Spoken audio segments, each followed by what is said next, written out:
आज हम लोग पब्लिक एडमिनिस्ट्रेशन एक ऑप्शनल के तौर पर आरंभ कर रहे हैं और ऑप्शनल में जो पहला चैप्टर जो है उसका जो पहला टॉपिक जो है वो है मीनिंग ऑफ पब्लिक एडमिनिस्ट्रेशन, लोक प्रशासन का अर्थ। इसको हम लोग समझेंगे। लोक प्रशासन के अर्थ को जो हम लोग समझेंगे उसके पहले जो अलग अलग इसमें दो टर्म है पब्लिक और एडमिनिस्ट्रेशन, इसको थोड़ा सा हम लोग समझेंगे, फिर इसके बेसिक जो कंसेप्ट है उसके ऊपर आएंगे। एडमिनिस्ट्रेशन यानी कि ये एडमिनिस्ट्रेशन जो है इसकी ज़रूरत, इसकी नीड वहाँ पड़ती है जहाँ कोई भी ग्रुप होता है और वो ग्रुप किसी गोल को हासिल करने के लिए, गोल को अचीव करने के लिए कुछ कर रहा होता है, आपस में मिल के वो काम कर रहे होते हैं। तो ऐसे ग्रुप के लोगों की जो भी एक्टिविटीज़ होती है ना, वो उस गोल को सही तरीके से अचीव कर सके, इसके लिए वहाँ एडमिनिस्ट्रेशन की ज़रूरत पड़ती है। एडमिनिस्ट्रेशन क्या करता है, ग्रुप की एक्टिविटीज़ को एक प्लान देता है ना, उसमें एक संगठन स्थापित करता है, यूनिटी स्थापित करता है, उसमें तालमेल स्थापित करता है, जहाँ ज़रूरी है उसको वो कंट्रोल करता है, जहाँ ज़रूरी है वहाँ उसको मोटिवेट करता है ना, डायरेक्शंस देता है, जिससे कि ग्रुप के अलग अलग लोग की गतिविधियाँ जो है संगठित रूप से उस ग्रुप के गोल को प्राप्त कर सके। सीधा सा अर्थ इसका ये है। तो जहाँ भी कोई ग्रुप होगा, ग्रुप का कॉमन गोल होगा, वहाँ पे एडमिनिस्ट्रेशन होगा। अगर उस ग्रुप के मकसद को सफल करना है तो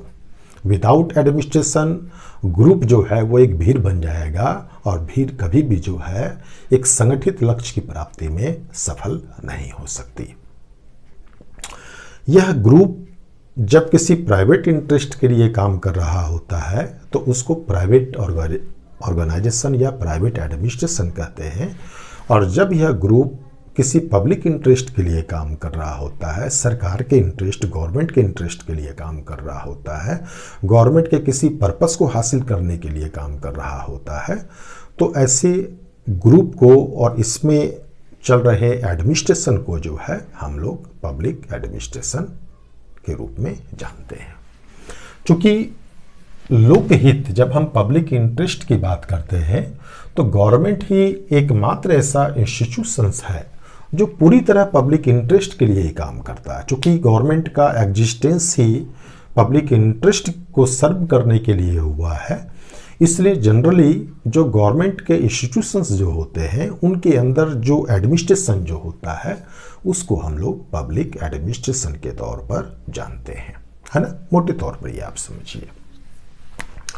अब हम लोग मीनिंग के ऊपर इसका जो चीज़, मूल चीज़ जो हम लोग को समझनी है उसको हम लोग समझते हैं। जब हम लोग पब्लिक एडमिनिस्ट्रेशन के मीनिंग की बात करते हैं तो ये दो इसका अर्थ होता है। एक ये डिसिप्लिन के तौर पर और दूसरा प्रैक्टिस के तौर पर या प्रोफेशन के तौर पर, व्यवसाय के तौर पर और विषय के तौर पर। इसका मतलब पब्लिक एडमिनिस्ट्रेशन के जब अर्थ की बात करते हैं तो यह एक विषय भी है और यह एक व्यवसाय भी है, एक व्यवहार का विषय भी है, यानी एक व्यवहार की चीज भी है। अभी जो हम लोग पब्लिक एडमिनिस्ट्रेशन जो स्टडी कर रहे हैं, जैसे आप मेरे लेक्चर को सुन रहे हैं, आपके हाथ में बुक्स होगी, है ना, तो ये जो कुछ भी हम लोग कर रहे हैं वो एक डिसिप्लिन के तौर पर कर रहे हैं। जब आप सिविल सेवा के एग्जाम को आप पास कर जाएंगे तो आप जब गवर्नमेंट के ऑर्गेनाइजेशन को ज्वाइन कर लेंगे तो आप एडमिनिस्ट्रेशन के, पब्लिक एडमिनिस्ट्रेशन के प्रैक्टिस वाले पार्ट से जुड़ जाएंगे। प्रैक्टिस के तौर पर एडमिनिस्ट्रेशन जो है वो साधन है, एक इंस्ट्रूमेंट है, एक इंप्लीमेंटिंग एजेंसी है। किसकी? गवर्नमेंट की। गवर्नमेंट का मतलब ये पॉलिटिकल एग्जीक्यूटिव जो होते हैं, जैसे मोदी की सरकार है या योगी की सरकार है या गहलोत जी की सरकार है ना, जहाँ भी जो कोई भी आपको पॉलिटिकल एग्जीक्यूटिव जो होगा, है ना, उसका काम है पब्लिक इंटरेस्ट में पॉलिसीज को बनाना, है ना, लॉज को बनाना, प्रोग्राम्स को तय करना, और इन पॉलिसीज, प्रोग्राम्स और लॉज को इम्प्लीमेंट करने के लिए, पब्लिक तक पहुंचाने के लिए उसको जो तंत्र मिलता है, जिसको हम लोग ब्यूरोक्रेसी के तौर पर जानते हैं, ये पूरा का पूरा ढांचा जो गवर्नमेंट के प्लान को, पॉलिसीज को, लॉज को पब्लिक तक पहुंचाने का काम करता है, इसको हम एडमिनिस्ट्रेशन कहते हैं। इसको हम एडमिनिस्ट्रेशन यानी प्रशासन कहते हैं। तो प्रैक्टिस के तौर पर प्रशासन, एडमिनिस्ट्रेशन क्या हुआ? एक इंस्ट्रूमेंट हुआ, एक क्या हुआ? इंप्लीमेंटिंग एजेंसी हुई। किसकी? पॉलिटिकल एग्जीक्यूटिव की। क्या करती है? पॉलिटिकल एग्जीक्यूटिव के द्वारा तय जो भी पॉलिसीज होते हैं, लॉज होते हैं, जो प्रोग्राम्स होते हैं, उनको जनता तक पहुंचाने का काम ये एक साधन के तौर पर करती है, मीन्स के तौर पर करती है, एक इंस्ट्रूमेंट के तौर पर करती है। किसकी? गवर्नमेंट की। अगर नहीं होगा, ये पॉलिटिकल, ये एडमिनिस्ट्रेशन अगर नहीं होगा, तो पॉलिटिकल एग्जीक्यूटिव के लिए यह मुश्किल होगा कि वह अपने प्रोग्राम को, पॉलिसीज को जनता तक पहुंचा सके। कोई भी सरकार आती है ना, हर सरकार को एक व्यवस्थित एडमिनिस्ट्रेटिव ढांचा मिलता है जो उसकी पॉलिसीज को जनता तक, पब्लिक तक पहुंचाने का काम करता है। तो प्रैक्टिस के तौर पर जब आप सिस्टम से, जब आप सिविल सर्विस का एग्जाम जब पास कर जाएंगे, तो आप जो है प्रैक्टिस से जुड़ जाएंगे, यानी कि इस एडमिनिस्ट्रेटिव स्ट्रक्चर के आप पार्ट बन जाएंगे, इस एडमिनिस्ट्रेशन के आप पार्ट बन जाएंगे। तो यहाँ एडमिनिस्ट्रेशन का मतलब क्या हुआ कि एडमिनिस्ट्रेशन जो सरकार यानी पॉलिटिकल एग्जीक्यूटिव की नीतियों को, पॉलिसीज को पब्लिक तक पहुंचाने का काम करता है, इसको हम एडमिनिस्ट्रेशन कहते हैं। इस एडमिनिस्ट्रेशन में अलग अलग डिपार्टमेंट होते हैं, अलग अलग इंस्टीट्यूशंस होते हैं, कमीशंस होते हैं, है ना, उसके अपने स्ट्रक्चर होते हैं काम करने के, अलग अलग आपको जिम्मेदारियां, रिस्पॉन्सिबिलिटी होती है, वर्क डिवीज़न के अंतर्गत अथॉरिटी दी गई होती है ना। स्टाफ काम कर रहे होते हैं, उनके रूल्स होते हैं, प्रोसीजर होते हैं, उनके पास टूल्स होते हैं काम करने की, टेक्नोलॉजी अपनी अपनी होती है काम करने की। तो ये सारा चीज़ है ना एडमिनिस्ट्रेशन के अंतर्गत तो वो सब आएगा, वो सब डिपार्टमेंट, ऑर्गेनाइजेशन, उनके स्ट्रक्चर, उसमें जो लोग काम कर रहे हैं, है ना, वो जिस टेक्निक को अपनाते हैं, रूल्स को अपनाते हैं, मेथड को अपनाते हैं, जिस टेक्नोलॉजी का इस्तेमाल करते हैं, जो उनका बिहेवियर होता है, जो कुछ भी अंदर चल रहा होता है, वो सब प्रशासन का हिस्सा है, वो सब एडमिनिस्ट्रेशन के अंतर्गत आता है। एक मशीनरी के तौर पर, है ना, एडमिनिस्ट्रेशन के अध्ययन में ये सब अध्ययन हम लोग इसका करते हैं, है ना। तो जब हम लोग डिसिप्लिन की बात करते हैं, तो यह डिसिप्लिन के तौर पर एडमिनिस्ट्रेशन का जब ये अध्ययन करता है, तो ये इन्हीं चीज़ों का अध्ययन करता है कि एडमिनिस्ट्रेशन के अंतर्गत जो है ऑर्गेनाइजेशन का ढांचा क्या है, एडमिनिस्ट्रेशन के अंदर, ऑर्गेनाइजेशन के अंदर किस तरीके से वर्क का डिवीज़न किया गया है, ऑर्गेनाइजेशन के अंदर कैसे रिस्पॉन्सिबिलिटी को बांटा गया है, कैसे कंट्रोल के मैकेनिज्म काम कर रहे हैं, कैसे वहाँ प्लानिंग होती है, कैसे वहाँ कोऑर्डिनेशन स्थापित किया जाता है, किस तरीके से जो स्टाफ जो होते हैं उनसे काम लिया जाता है, उनको लीड किया जाता है, लीडरशिप दी जाती है, उनको मोटिवेट कैसे किया जाता है, टीम फॉर्मेशन कैसे होता है उनके अंदर, उनके बिहेवियर पैटर्न से जुड़ी बहुत सारी समस्याएं जो कुछ भी होती है, ये इन्हीं चीज़ों का अध्ययन करता है, जिससे कि एक इंस्ट्रूमेंट के तौर पर, एक साधन के तौर पर, एक इम्प्लीमेंटिंग एजेंसी के तौर पर इसकी इफिशिएंसी को बढ़ाया जा सके, इसकी कार्यकुशलता को, है ना, इफिशिएंसी को बढ़ाया जा सके, इसको ज़्यादा हम प्रोडक्टिव बना सकें, ज़्यादा रिजल्ट ओरिएंटेड बना सकें, है ना, ज़्यादा इसको जो है एक कैपेबल तंत्र के रूप में इसको हम डेवलप कर सकें, जिससे कि यह साधन जो है पॉलिटिकल एग्जीक्यूटिव के उद्देश्य को, पर्पस को पूरा करने में ज़्यादा सक्सेस हो सके। इस क्रम में यह डिसिप्लिन जब इन चीज़ों का अध्ययन करता है तो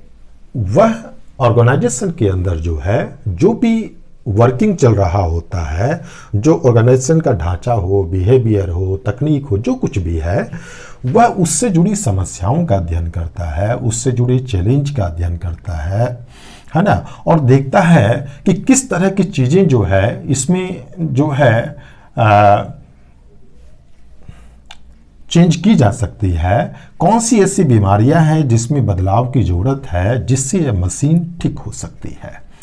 और इस अध्ययन के क्रम में जो अलग अलग इसमें जो थिंकर्स होते हैं, अध्ययनकर्ता जो होते हैं, जब ऑर्गेनाइजेशन का अध्ययन करते हैं, एडमिनिस्ट्रेशन का जब अध्ययन करते हैं, तो वो अपने अनुभव के आधार पर, अपने इंटेलिजेंस के आधार पर, है ना, अपने अप्रोच के आधार पर जो है इनसे जुड़ी प्रॉब्लम के समाधान के लिए जो है वो सॉल्यूशंस ढूंढते हैं। और यह सॉल्यूशंस जो है ये थ्योरीज के रूप में आता है, मॉडल्स के रूप में आता है, प्रिंसिपल्स के रूप में आता है, मेथड के रूप में आता है, टूल्स के रूप में आता है, यानी, है ना, जो कुछ भी ऑर्गेनाइजेशन के अंदर चल रहा होता है, एक डिसिप्लिन के तौर पर पब्लिक एडमिनिस्ट्रेशन जो है इस एडमिनिस्ट्रेशन का अध्ययन करता है, इससे जुड़ी बीमारियों का अध्ययन करता है, देखता है कि कैसे प्लान हो रहा है, कैसे चीज़ें चल रही है, कौन से टूल्स इस्तेमाल किए जाते हैं, जो कुछ भी इसके अंदर हो रहा है वो कहाँ तक सही है, कहाँ तक रेशनल है, कहाँ तक आपको साइंटिफिक है ना, कहाँ तक ये वर्तमान ज़रूरतों के हिसाब से सूटेबल है, कहाँ तक पॉलिटिकल एग्जीक्यूटिव के गोल को हासिल करने के दृष्टिकोण से सूटेबल है, और किस तरह के रिफॉर्म्स इसमें लाए जा सकते हैं, किस तरह से चीज़ें इसकी बेहतर बनाई जा सकती है, इसके सॉल्यूशन ढूंढने की कोशिश जो है एक डिसिप्लिन के तौर पर पब्लिक एडमिनिस्ट्रेशन करता है। और ये सॉल्यूशन किस रूप में आते हैं? ये सॉल्यूशन आते हैं सिद्धांत के रूप में, प्रिंसिपल के रूप में, थ्योरीज के रूप में, अलग अलग मॉडल्स के रूप में, है ना, ये आपको टेक्निक के रूप में, टूल्स के रूप में ये इनके सॉल्यूशंस आते हैं। अलग अलग थ्योरीज के द्वारा, मॉडल्स के द्वारा ये इनको बताया जाता है कि भाई आपको लीडरशिप ऑर्गेनाइजेशन के अंदर, एडमिनिस्ट्रेशन के अंदर कैसे करना चाहिए, कैसे आपको कर्मचारियों को जो है राइट तरीके से मोटिवेट किया जा सकता है, किस तरह की चीज़ें उनको ज़्यादा मोटिवेट कर सकती है, डिसिप्लिन अध्ययन करके बताता है। ये बताता है कि ऑर्गेनाइजेशन का स्ट्रक्चर कैसे होना चाहिए, वर्क का डिवीज़न कैसे होना चाहिए, डिवीज़न के बाद अलग अलग लोगों के बीच कंट्रोलिंग का मैकेनिज्म कैसे होना चाहिए, कंट्रोलिंग के साथ साथ उनकी गतिविधियों में कोऑर्डिनेशन कैसे स्थापित होना चाहिए, कैसे हम इनके बिहेवियर को जो है डिसिप्लिन में रखें, इन सारी यानी जो कुछ भी इसके वर्किंग से जुड़ी चीज़ें होती है उसके अलग अलग पहलुओं पर ये डिसिप्लिन जो है अध्ययन करके, है ना, वह उसका सॉल्यूशन देने की कोशिश करता है। तो एक तरह से ये डिसिप्लिन जो है ये प्रैक्टिस के तौर पर जो गवर्नमेंट की मशीनरी जो होती है, ये एडमिनिस्ट्रेशन जो होता है, इसकी समस्याओं का समाधान करने की कोशिश करता है। ये अगर बॉडी है और बॉडी के अंदर कोई बीमारी है तो यह एक मेडिकल साइंस है, तो उस बीमारी का यह अध्ययन कर कर आवश्यक इलाज, मेडिसिन्स हो या ऑपरेशन हो, जो कुछ भी हो, ये उसका इलाज आपको सुझाता है। जब ऑर्गेनाइजेशन की बीमारी जब बदलती है अलग अलग समय के हिसाब से, है ना, ऑर्गेनाइजेशन के लक्ष्य बदलते हैं, लक्ष्य आपको टारगेट चेंज होते हैं, परिस्थितियां बदलती है, आसपास का एनवायरनमेंट बदलता है, उसी हिसाब से जो है नए नए चैलेंज इसके सामने आते हैं। और उसी चैलेंज के प्रकाश में जो है एडमिनिस्ट्रेशन को नए तरीके भी अपनाने पड़ते हैं, काम करने के नए स्ट्रक्चर, है ना, नए मेथड्स, नए टूल्स, नई टेक्नोलॉजी, है ना, नए वर्क कल्चर को अपनाना पड़ता है। और इसके लिए वो इसकी तरफ देखता है, डिसिप्लिन की तरफ देखता है, जो रेगुलर जो है चेंजिंग सिचुएशन के हिसाब से जो नई नई चैलेंजेस जो इसके सामने जो आ रहे हैं, है ना, ये इसका अध्ययन कर रहा है और इसके आपको सॉल्यूशन ढूंढने की ये कोशिश कर रहा है। जिस तरह जब बीमारियां नई नई आती है तो उसके लिए मेडिकल साइंस जो है नए नए सॉल्यूशन अर्थात नए नए मेडिसिन भी सुझाता है। मान लीजिए अब आपको नई बीमारी कोरोना के तौर पर अगर आई तो मेडिकल साइंस ने बहुत कम समय में आपको और सब चीज़ों को एक बार थोड़ा सा पीछे छोड़कर उसने कोरोना का बहुत ही फास्ट इलाज ढूंढा। तो उसी तरह ऑर्गेनाइजेशन के जो इन्वायरमेंट में जो भी बदलाव होता है, जो भी नए नए चैलेंजेज आते हैं, डिसिप्लिन के तौर पर पब्लिक एडमिनिस्ट्रेशन जो है उन चैलेंजेज का, उस बदलते इन्वायरमेंट का अध्ययन करता रहता है और उसके हिसाब से नए नए सॉल्यूशंस भी वो आपको देता रहता है, अपने प्रिंसिपल में बदलाव करता है, अपने मॉडल्स में। ये प्रिंसिपल मॉडल सब क्या हुए? मेडिसिन हुए। प्रिंसिपल, थ्योरी, है ना, टूल्स में ये भी बदलाव करता रहता है। आज के 50 इयर्स पहले जो लीडरशिप आपको सक्सेसफुल मानी जाती थी, हो सकता है आज के एम्पावरमेंट के इन्वायरमेंट में डेमोक्रेटिक इन्वायरमेंट में वो लीडरशिप सक्सेसफुल नहीं हो सकती। तो अब एक डिसिप्लिन के तौर पर इसका काम है कि आज की जरूरत के हिसाब से कौन सा लीडरशिप मॉडल सक्सेसफुल हो सकता है, इसका अध्ययन करना और उसका रास्ता सुझाना, है ना। जो मोटिवेशन के तरीके आज के 50 साल पहले ठीक माने गए थे, हो सकता है वो मोटिवेशन का तरीका आज अनफिट हो रहा हो। तो डिसिप्लिन के तौर पर पब्लिक एडमिनिस्ट्रेशन रेगुलर इन चीज़ों को वॉच कर रहा होता है कि लोग के मोटिवेशन के स्तर में किस तरह के परिवर्तन आए हैं, संगठन के अंदर कर्मचारी किन चीज़ों से ज़्यादा मोटिवेट अब हो सकते हैं, इसका ये अध्ययन करके जो है उसी हिसाब से मोटिवेट करने की तकनीकों को सुझाता है। जो बजट के तरीके आज के 50 साल पहले, है ना, सही माने गए, है ना, वो हो सकता है आज आउटडेटेड हो गए हों। तो डिसिप्लिन के तौर पर पब्लिक एडमिनिस्ट्रेशन को आपको बजट की न्यू टेक्निक और नए प्रिंसिपल को ढूंढना पड़ता है, जिससे कि बजट जो है आज की इकोनॉमी के हिसाब से ज़्यादा रैशनल रूप ले सके। तो जो भी ऑर्गेनाइजेशन का जो ढांचा है, इसका जो एडमिनिस्ट्रेशन है, इसकी जो परिस्थितियों में बदलाव होता है, उससे जुड़े चैलेंजेज और प्रॉब्लम में जो बदलाव होता है, उसी हिसाब से डिसिप्लिन के तौर पर पब्लिक एडमिनिस्ट्रेशन के अध्ययन में, स्टडी में, सॉल्यूशंस में भी बदलाव होने लगते हैं। इस तरह से हम कह सकते हैं कि प्रैक्टिस और डिसिप्लिन दोनों ही एक दूसरे का पूरक है। इसका वजूद तभी तक है जब तक ये है। अगर एडमिनिस्ट्रेशन नहीं है तो इसके अध्ययन के लिए फिर यहाँ पब्लिक एडमिनिस्ट्रेशन की डिसिप्लिन की जरूरत नहीं है। और यह तभी तक सही तरीके से काम कर सकता है जब तक उसको डिसिप्लिन का सपोर्ट मिल रहा है, सिद्धांतों के रूप में, है ना, मॉडल्स के रूप में, सॉल्यूशंस के रूप में। कोई भी डिसिप्लिन उपयोगी तभी साबित होगा जब यह जिस भी चीज का अध्ययन कर रहा है उससे जुड़ी प्रॉब्लम्स का, उससे जुड़ी चैलेंजेज का ये राइट सॉल्यूशन दे सके। अगर ये डिसिप्लिन, है ना, एडमिनिस्ट्रेशन से जुड़ी आपको चैलेंजेज को, प्रॉब्लम्स को अगर सॉल्यूशन करने में अगर असफल होता है, इसके मॉडल्स जो है वक्त की ज़रूरत के हिसाब से अगर आउटडेटेड हो जाते हैं, तो डिसिप्लिन के तौर पर इसका महत्व जो है वह कम हो जाएगा, है ना। तो हम कह सकते हैं कि प्रैक्टिस के तौर पर जो एडमिनिस्ट्रेशन जो है ना, यह डिसिप्लिन के सपोर्ट पर निर्भर करता है। और डिसिप्लिन जो है ना, ये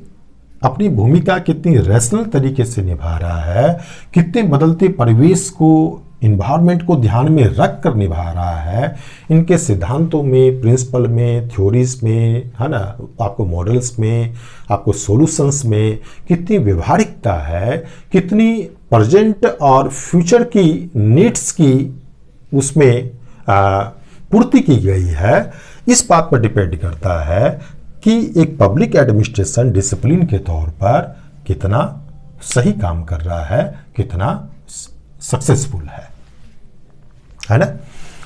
तो इस तरह से हम लोगों ने यहाँ समझा कि पब्लिक एडमिनिस्ट्रेशन जो है ये इसका दो हिस्सा है, एक डिसिप्लिन के तौर पर, एक प्रैक्टिस के तौर पर। प्रैक्टिस के तौर पर ये एक साधन है, एक इंस्ट्रूमेंट है, किसका? पॉलिटिकल एग्जीक्यूटिव का, है ना। इसके अंदर जितने भी ऑर्गेनाइजेशन है उसकी स्ट्रक्चर, तकनीक, मेथड, रूल्स रेगुलेशंस, कर्मचारी, उनके बिहेवियर पैटर्न, वो सब एडमिनिस्ट्रेशन के पार्ट हैं। और इससे जुड़ी कुछ समस्याएं होती हैं, उन समस्याओं को अध्ययन करना, उन प्रॉब्लम्स को अध्ययन करना, उन चैलेंजेस का अध्ययन करना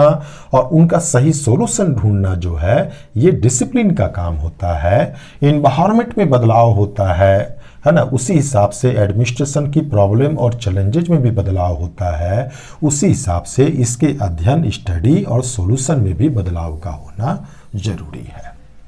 है ना। इसकी इफिशिएंसी, इसकी क्षमता, इसकी कैपेसिटी इस बात पर निर्भर करती है कि इसको डिसिप्लिन से कितना सपोर्ट मिल रहा है। तो ये चीज़ें थी जो हम लोगों ने आज इस टॉपिक में समझी। इसके बाद हम लोग नेक्स्ट टॉपिक में आएंगे जिसमें हम लोग आपको पब्लिक एड का जो नेचर है उसको समझेंगे, उसके बाद स्कोप को समझेंगे। Thank you. जय हिंद।